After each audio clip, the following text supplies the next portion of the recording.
Hello friends, welcome to study कर। मैं हूं आपका दोस्त प्रभाकर।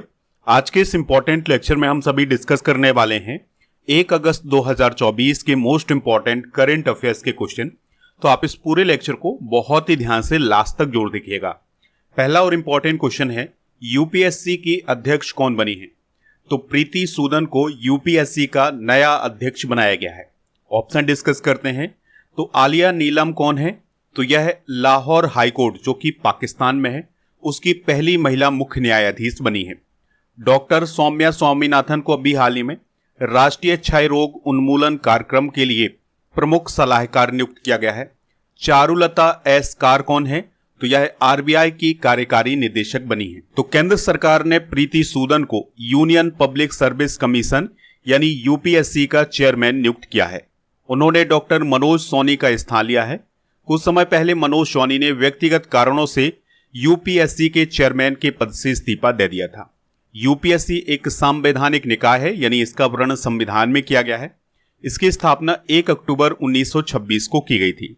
इसका वर्णन भारतीय संविधान के अनुच्छेद 315 से 323 के अंतर्गत किया गया है। इसमें एक अध्यक्ष होता है और 10 इसके मेंबर होते हैं। अध्यक्ष और सदस्यों का कार्यकाल कितना होता है? तो 6 वर्ष का या उनकी 65 वर्ष की आयु का। अध्यक्ष की नियुक्ति राष्ट्रपति जी के द्वारा की जाती है, इस बात को भी आप याद रखिएगा। दोस्तों, कुछ प्रमुख आयोगों के अध्यक्ष डिस्कस कर लेते हैं। जैसे अगर आपसे पूछा जाए राष्ट्रीय महिला आयोग की अध्यक्ष कौन है? रेखा शर्मा। कर्मचारी चयन आयोग यानी एसएससी के अध्यक्ष कौन है? राकेश रंजन। 7वें वेतन आयोग के अध्यक्ष कौन है? अशोक कुमार माथुर। भारतीय प्रतिस्पर्धा आयोग के अध्यक्ष कौन है? रवनीत कौर। और केंद्रीय विद्युत विनियामक आयोग के अध्यक्ष कौन है? जिष्णु बरुआ। और WFI एथलीट आयोग के अध्यक्ष कौन है? नरसिंह यादव। विश्वविद्यालय अनुदान आयोग के अध्यक्ष कौन है? M जगदीश कुमार। और भारतीय परमाणु ऊर्जा आयोग के अध्यक्ष कौन है? डॉक्टर अजीत कुमार मोहंती। और राष्ट्रीय बाल अधिकार संरक्षण आयोग के अध्यक्ष कौन है? प्रियांक कानूनगो। आप इस पूरे लेक्चर को बहुत ही ध्यान से लास्ट तक देखिएगा। लास्ट में आपसे क्वेश्चन पूछा जाएगा जिसका आंसर कमेंट बॉक्स में बताना है। अगर आप चैनल पर पहली बार आए हैं तो सब्सक्राइब कर लें, बेल आइकॉन भी दबा लें, जिससे आपको समय पर सबसे पहले नोटिफिकेशन मिल सकेगा। आप स्टडी करके ऐप को डाउनलोड कर लीजिएगा, उसका लिंक डिस्क्रिप्शन बॉक्स में दिया गया है। ऐप पर आपको टेस्ट पास मिल जाएगा, जिसमें भारत में जितने भी कॉम्पिटिटिव एग्जाम आयोजित किए जाते हैं उन सभी के लिए टेस्ट मिल जाएंगे, जिसकी वैलिडिटी 1 वर्ष के लिए होगी। तो अगर आप टेस्ट पास प्राप्त करना चाहते हैं तो ऐप को जरूर डाउनलोड करें। नेक्स्ट क्वेश्चन है, आर्मी मेडिकल सर्विस की पहली महिला डायरेक्टर जनरल कौन बनी है?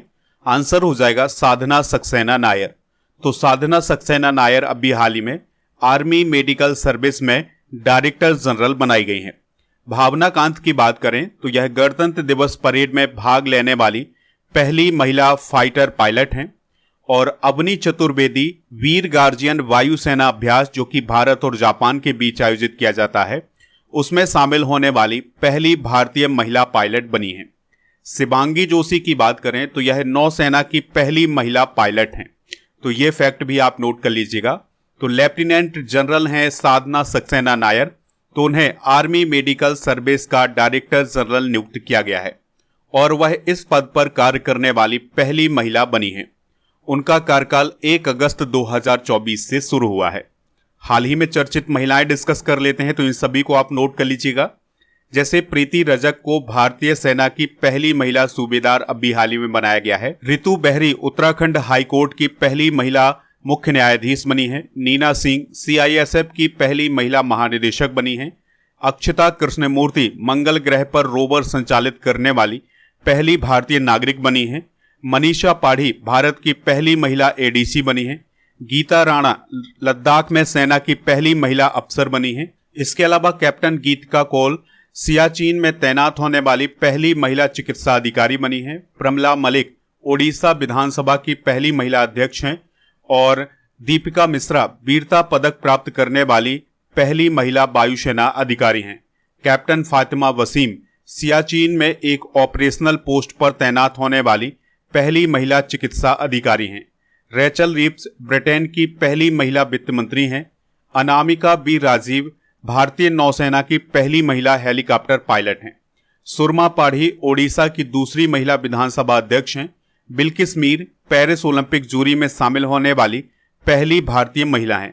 सुमन कुमारी बीएसएफ की पहली महिला स्नाइपर हैं और इदा सिसा नोंगरांग मेघालय की पहली महिला डीजीपी हैं। नेक्स्ट क्वेश्चन है, किस राज्य में लव जिहाद के आरोपियों के लिए आजीवन कारावास के लिए विधेयक प्रस्तावित किया गया है? आंसर हो जाएगा उत्तर प्रदेश। तो उत्तर प्रदेश की विधानसभा में लव जिहाद के आरोपियों के लिए आजीवन कारावास के लिए एक विधेयक प्रस्तावित किया गया है। असम की बात करें तो असम की गवर्नमेंट ने अभी हाल ही में मुस्लिम विवाह और तलाक पंजीकरण कानून 1935 को रद्द कर दिया है। अच्छा, बिहार की बात आई है तो बिहार में अभी बिहार के पहले ट्रांसजेंडर सब इंस्पेक्टर बने हैं जिनका नाम है मानवी मधु कश्यप। और झारखंड की बात करें तो भारत की पहली कोयला गैसिफिकेशन पायलट परियोजना झारखंड राज्य में शुरू की गई है। तो ये फैक्ट भी आप नोट कर सकते हैं। तो उत्तर प्रदेश की विधानसभा में उत्तर प्रदेश गैर कानूनी धार्मिक धर्मांतरण निषेध संशोधन विधेयक लाया गया है, जिसमें लव जिहाद के आरोपियों के लिए आजीवन कारावास का प्रावधान किया गया है। और इस कानून में पहले से जो सजा का प्रावधान था उस सजा को अब 2 गुना कर दिया गया है। अगर हम वर्तमान में बात करें तो धर्मांतरण के लिए 1 से 10 वर्ष तक की सजा का प्रावधान है। और अगर कोई स्वैच्छिक रूप से धर्मांतरण करता है तो ऐसे मामले में व्यक्तियों को मजिस्ट्रेट को 2 महीने पहले सूचित करना होगा। दोस्तों, ये जो विधेयक लाया गया है इसका उद्देश्य है कि कोई भी व्यक्ति किसी दूसरे व्यक्ति का प्रत्यक्ष या अप्रत्यक्ष रूप से धर्मांतरण ना कर सके। उत्तर प्रदेश की बात आई है तो उत्तर प्रदेश से रिलेटेड कुछ इंपॉर्टेंट करंट अफेयर्स डिस्कस कर लेते हैं। तो अवध शिल्पग्राम में उत्तर प्रदेश आम महोत्सव 2024 का आयोजन किया गया है और ये आम महोत्सव लखनऊ में आयोजित किया गया था। टाटा पावर ने उत्तर प्रदेश में घर घर सोलर पहल की शुरुआत की है। उत्तर प्रदेश सरकार नेपाल सीमा पर मित्र वन स्थापित करेगी। उत्तर प्रदेश सरकार लखीमपुर खीरी में 2000 करोड़ रुपए की लागत से बायो प्लास्टिक पार्क स्थापित करेगी। अयोध्या में टाटा सन्स के द्वारा मंदिर संग्रहालय बनाया जाएगा। उत्तर प्रदेश में सारस क्रेन की आबादी 2024 में 19,918 हो गई है। हाथरस भगदड़ की जांच करने के लिए बनाए गए न्यायिक आयोग के अध्यक्ष कौन बने हैं? न्यायमूर्ति ब्रजेश कुमार श्रीवास्तव, जो कि रिटायर्ड न्यायमूर्ति हैं। और महाराजगंज में विश्व का पहला एशियाई किंग गिद्ध संरक्षण और प्रजनन केंद्र स्थापित किया गया है। अगला क्वेश्चन है, विदेश मंत्री डॉक्टर एस जयशंकर ने किस शहर में महात्मा गांधी की प्रतिमा का अनावरण किया है? आंसर हो जाएगा इसका टोक्यो। तो जापान की कैपिटल है टोक्यो, तो वहां पर डॉक्टर एस जयशंकर ने महात्मा गांधी जी की एक प्रतिमा का अनावरण किया है। और यह जो प्रतिमा स्थापित की गई है यह टोक्यो के एडोगावा वार्ड में स्थापित की गई है। दोस्तों, जो एडोगावा वार्ड है यह ऐसा स्थान है जहां पर भारतीय समुदाय के लोग अधिक संख्या में रहते हैं, इसलिए इस स्थान को लिटिल इंडिया के नाम से भी जाना जाता है। तो एडोगावा वार्ड में ही महात्मा गांधी जी की प्रतिमा स्थापित की गई है। हाल ही में स्थापित किए गए कुछ प्रमुख स्टैचू डिस्कस कर लेते हैं। जैसे स्टैचू ऑफ सोशल जस्टिस को स्थापित किया गया है विजयवाड़ा, आंध्र प्रदेश में। तो यह डॉक्टर BR अंबेडकर का स्टैचू है और इसकी ऊंचाई है 125 फीट। 21 फीट ऊंची महाराणा प्रताप की प्रतिमा कहाँ स्थापित की गई है? अभी हाल ही में हैदराबाद में। जनरल बिपिन रावत की प्रतिमा कहाँ स्थापित की गई है? देहरादून में। तो जनरल बिपिन रावत कौन थे? भारत के पहले चीफ ऑफ डिफेंस स्टाफ। इसके अलावा अभी हाल ही में उत्तर प्रदेश के जेवर एयरपोर्ट के पास आदि योगी शिव की 242 फीट ऊंची प्रतिमा स्थापित करने का निर्णय लिया गया है। तमिल कवि और दार्शनिक हैं तिरुवल्लुवर, तो उनकी प्रतिमा फ्रांस के सेर्गेई शहर में स्थापित की गई है। शिवाजी महाराज की प्रतिमा को अभी हाल ही में महाराष्ट्र के राजकोट किले में स्थापित किया गया है। डॉक्टर BR अंबेडकर की 7 फीट की प्रतिमा सुप्रीम कोर्ट में स्थापित की गई है। सचिन तेंदुलकर की प्रतिमा वानखेड़े स्टेडियम मुंबई में स्थापित की गई है। महात्मा गांधी की प्रतिमा को स्थापित किया गया है कुछ समय पहले वियतनाम के हो ची मिन सिटी में। रविन्द्रनाथ टैगोर की प्रतिमा को स्थापित किया गया है वियतनाम के बाक निन सिटी में। भारत के बाहर डॉक्टर अंबेडकर की सबसे ऊंची प्रतिमा कहाँ स्थापित की गई है? अमेरिका के मैरीलैंड शहर में, और इसकी ऊंचाई कितनी है? 19 फीट। पाकिस्तान के पंजाब में महाराजा रणजीत सिंह की प्रतिमा को फिर से स्थापित किया जाएगा। तो ये सभी प्रतिमाएं आप नोट कर सकते हैं। अगला क्वेश्चन है, सेवा चैटबॉट किसने लॉन्च किया है? आंसर हो जाएगा सेबी ने। तो सेबी के द्वारा अभी हाल ही में सेबा चैटबॉट को लॉन्च किया गया है और इस चैटबॉट को लॉन्च किया गया है निवेशकों की सुरक्षा के लिए। यह चैटबॉट आर्टिफिशियल इंटेलिजेंस पर आधारित है, इस बात को आप याद रखिएगा। अच्छा, सेबी का फुल फॉर्म क्या होता है? Securities and exchange board of India. इसका गठन हुआ था 12 अप्रैल 1988 को और इसे वैधानिक दर्जा प्राप्त हुआ था 30 जनवरी 1992 को। हेडक्वार्टर है इसका मुंबई में और इसकी चेयरमैन है माधवीपुरी बुच और यह भारत में प्रतिभूति बाजार के नियामक निकाय के रूप में काम करता है। प्रतिभूति बाजार का मतलब ऐसा मार्केट जहां पर शेयर होल्डर अपने शेयर को बेच सकते हैं और खरीद सकते हैं, तो ऐसे मार्केट को हम प्रतिभूति बाजार या सिक्योरिटीज मार्केट के नाम से जानते हैं। चलिए कुछ इंपॉर्टेंट करंट अफेयर्स डिस्कस कर लेते हैं। तो डीडी किसान के द्वारा आर्टिफिशियल इंटेलिजेंस एंकर लॉन्च किए गए हैं। इनके नाम क्रस और भूमि है। अभी हाल ही में हनुमान एआई चैटबॉट को लॉन्च किया गया है 58 भाषाओं में। माइक्रोसॉफ्ट और ओपन एआई के द्वारा एक artificial intelligence super computer develop किया जाएगा जिसका नाम होगा स्टारगेट। ओपन एआई का deep machine learning based chatbot का क्या नाम है? Chat GPT. इसका आपने यूज किया होगा। गूगल के आर्टिफिशियल इंटेलिजेंस चैटबॉट का क्या नाम है? बार्ड। स्कूली पाठ्यक्रम में आर्टिफिशियल इंटेलिजेंस को शामिल किस राज्य ने किया है? केरल ने। भारत का पहला आर्टिफिशियल इंटेलिजेंस स्कूल कौन है? शांतिगिरी विद्या भवन, जो कि तिरुवनंतपुरम केरल में स्थित है। दुनिया की पहली एआई सीईओ का क्या नाम है? मिका। और टेलीमानस चैटबॉट कहां लॉन्च किया गया है? जम्मू कश्मीर में। अगला क्वेश्चन है सादो सोने और चांदी की खदानें किस देश में हैं जिनको यूनेस्को विश्व धरोहर स्थल घोषित किया गया है? आंसर हो जाएगा जापान। तो जापान की जो सादो की सोने और चांदी की खदानें हैं, इनको अभी हाल ही में यूनेस्को वर्ल्ड हेरिटेज साइट में शामिल किया गया है। अच्छा, अगर हम बात करें साउथ कोरिया की, तो साउथ कोरिया ने अभी हाल ही में राष्ट्रीय अंतरिक्ष एजेंसी लॉन्च की है जिसका नाम रखा है कासा।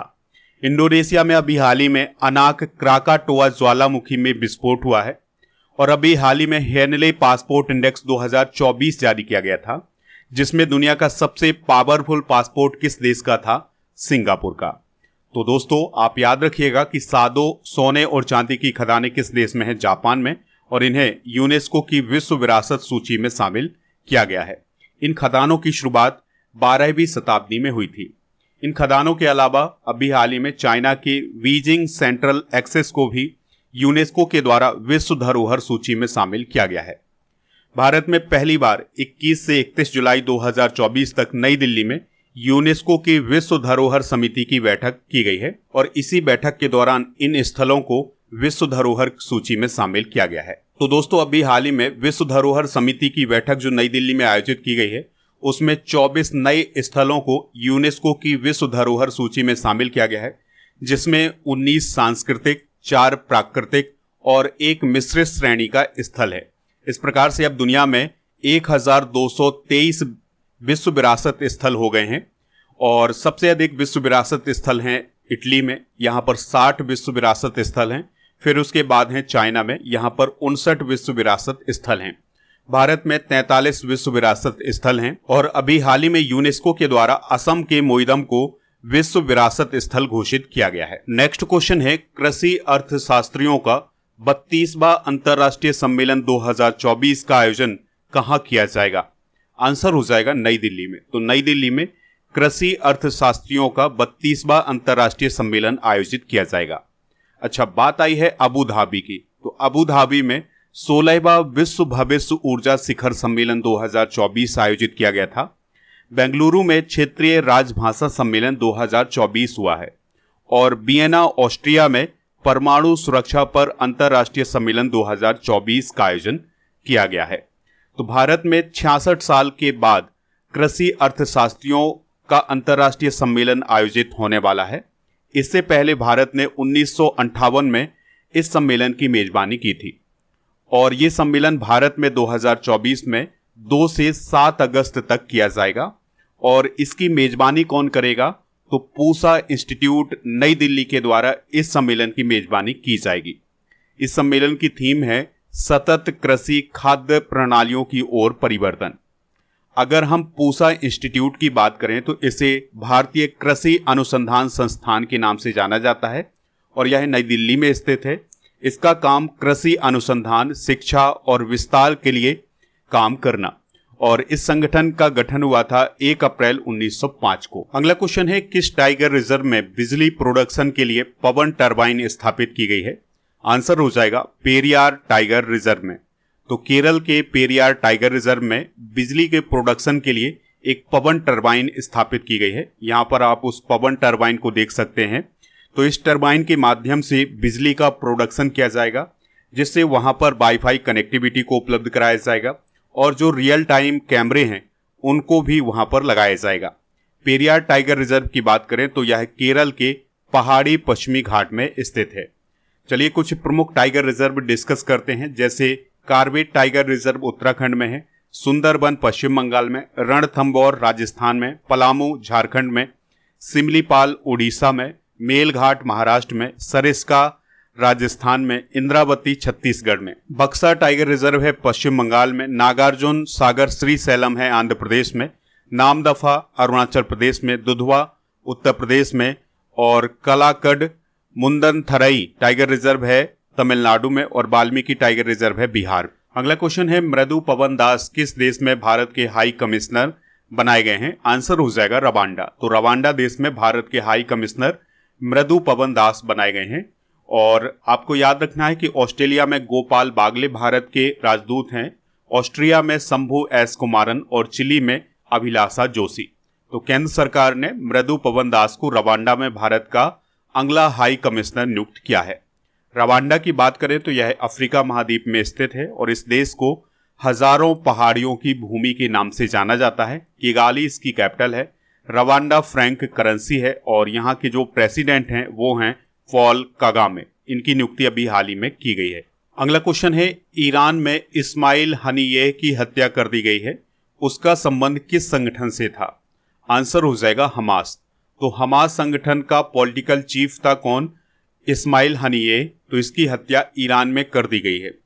अच्छा, ये ईरान क्यों गया हुआ था? तो ईरान के अभी हाल ही में नए राष्ट्रपति बने हैं मसूद पेजेस्कियान, तो उनका शपथ ग्रहण समारोह था। तो इसी समारोह में शामिल होने के लिए इस्माइल हनीयेह गया हुआ था ईरान, तो ईरान में उसकी हत्या कर दी गई है। अच्छा, हमास क्या है? तो यह एक फिलिस्तीनी उग्रवादी समूह है।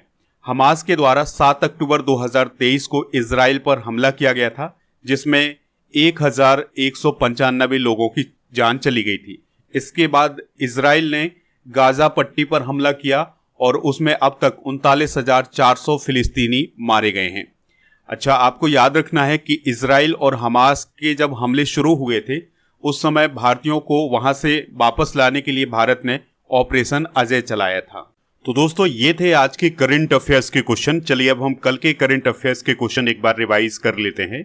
तो एक ओलंपिक में 2 मेडल लाने वाली पहली भारतीय महिला कौन बनी है? मनु भाकर। इनका संबंध शूटिंग से है।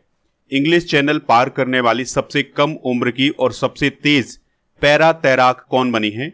जिया राय। पुरुष क्रिकेट एशिया कप 2025 का आयोजन किस देश में किया जाएगा? भारत में। निकोलस मादुरो किस देश के राष्ट्रपति बने हैं? वेनेजुएला। भारतीय लघु उद्योग विकास बैंक यानी सिडबी के अध्यक्ष और प्रबंध निदेशक कौन बने हैं? मनोज मित्तल।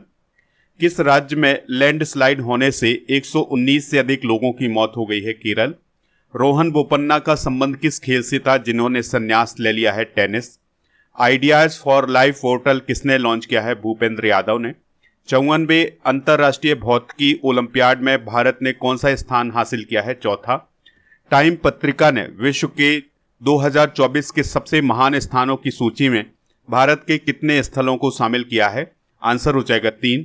तो पहला स्थान है म्यूजियम ऑफ सॉल्यूशन जो कि मुंबई में है। दूसरा है मनम चॉकलेट जो कि हैदराबाद में है। तीसरा है नार जो कि हिमाचल प्रदेश में है। आज के जनरल नॉलेज के पिटारे में हम कुछ प्रमुख समिति और आयोग डिस्कस करेंगे। जैसे एसके धर समिति 1948 में बनी थी, इसने भाषाई प्रांत आयोग का सुझाव दिया था। और जेबीपी कमेटी 1948 में बनी थी और इसने राज्यों के पुनर्गठन के लिए भाषाई आधार को खारिज किया था। फजल अली आयोग का गठन 1953 में हुआ था और यह राज्यों के पुनर्गठन के लिए बनाया गया था। बलवंत राय मेहता समिति 1957 में बनी थी और यह पंचायती राज व्यवस्था से संबंधित थी और इसने त्रिस्तरीय पंचायती राज व्यवस्था का सुझाव दिया था। सरदार स्वर्ण सिंह समिति 1976 में बनी थी और इसने मौलिक कर्तव्य को शामिल करने का सुझाव दिया था। अशोक मेहता समिति भी पंचायती राज से संबंधित थी और इसने द्विस्तरीय पंचायती राज व्यवस्था का सुझाव दिया था और यह समिति 1977 में बनी थी। LM सिंघवी समिति 1986 में बनी थी और यह पंचायती राज से संबंधित थी। सरकारिया आयोग का गठन 1983 में हुआ था और यह केंद्र राज्य संबंधों से संबंधित था। काका केलकर आयोग का गठन 1953 में हुआ था और यह प्रथम पिछड़ा वर्ग आयोग से संबंधित था। तो ये कुछ प्रमुख समिति और आयोग हैं। दोस्तों, कल के करंट अफेयर्स में आपसे पूछा गया था कि ACC के अध्यक्ष कौन है, तो ACC के अध्यक्ष जय शाह, तो लगभग सभी लोगों ने इसका आंसर जय शाह बताया हुआ है। आज का क्वेश्चन है, UPSC की स्थापना कब की गई थी? जो भी इसका राइट आंसर हो कमेंट बॉक्स में जरूर बताएं, हमें इंतजार रहेगा आपके आंसर का। आप हमारे टेलीग्राम चैनल को ज्वाइन कर लें तो वहां पर आपको PDF मिल जाएगा। टेलीग्राम को ज्वाइन करने के लिए आपको टेलीग्राम पर जाना है और स्टडीकर ऑफिशियल सर्च करना है, तो वहां पर आपको हमारा चैनल मिल जाएगा। इससे आपको ज्वाइन हो जाना है तो आपको PDF वगैरह यहाँ पर मिल जाएंगे। दोस्तों, स्टडीकर के ऐप को डाउनलोड कर लीजिएगा, उसका लिंक डिस्क्रिप्शन बॉक्स में दिया गया है। तो यहाँ पर monthly current affairs, yearly current affairs, 6 month के करंट अफेयर्स की ई-बुक मिल जाएगी। इसके अलावा डेली करंट अफेयर्स का टेस्ट भी यहाँ पर आयोजित किया जाता है, तो इसको भी आप ज्वाइन कर सकते हैं। दोस्तों, जुलाई 2024 के मंथली करंट अफेयर्स की ई-बुक आ गई है, तो इस ई-बुक को आप प्राप्त कर लीजिएगा ऐप से। ऐप का लिंक डिस्क्रिप्शन बॉक्स में दिया गया है।